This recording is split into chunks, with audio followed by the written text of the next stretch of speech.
On va continuer à parler cinéma, alors sur les plateformes cette fois-ci, avec Olivier Benkemoun. Frankenstein de Guillermo del Toro, c'est sur Netflix. Oui, et avant Frankenstein, c'était ça. Frankenstein. Les grognements de Boris Karloff, 1931, avec la tête carrée, avec la vis dans le cou, et les paysans qui veulent brûler l'infâme créature.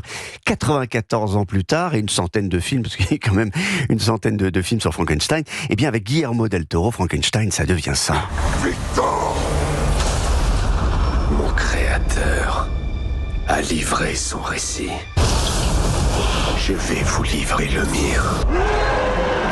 Il grogne un peu encore, mais il fait pas que grogner, il parle un peu aussi. Alors Guillermo del Toro, c'est un réalisateur qui a eu l'Oscar pour La Forme de l'eau, qui a fait une version animée remarquable de Pinocchio, et qui a ceci de commun avec Tim Burton, c'est qu'il aime les monstres. Et quand je dis qu'il les aime, c'est qu'il voit l'humanité, la douceur, la poésie, là où le vulgaire, c'est-à-dire nous, ne voit que l'apparence monstrueuse et la violence. Je dois vous confesser quelque chose.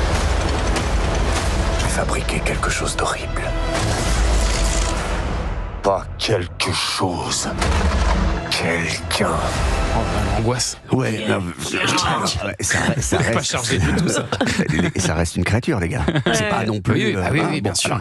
Le récit dure plus de 2h30 et se déploie en deux parties. La première partie raconte le parcours depuis l'enfance de Victor Frankenstein, enfant mal aimé, violenté par son père, pourtant élevé dans un monde riche, petit génie de l'anatomie et du corps qui va obtenir des moyens considérables pour ses travaux illégaux sur les tissus humains et leur réaction à l'électricité.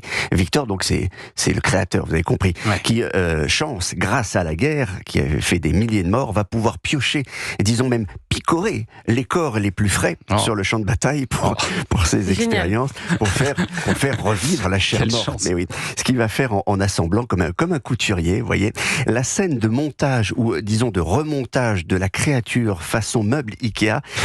Je fais glisser un os de jambe, j'ajoute un œil, je bricole un genou, c'est extraordinaire. Il est quelle heure là? Écoutez bien. Là, ici, là, crac, c'est magnifique. Mais Ça, la pauvre Mallory, elle vient de prendre son petit-déj là. J'ai des relents. Oui, c'est comme un petit pain au chocolat. On entend le craquement façon os de poulet du dimanche, ça visse, ça colle un œil. Bon, un petit bonbon. Musique d'Alexandre Desplat.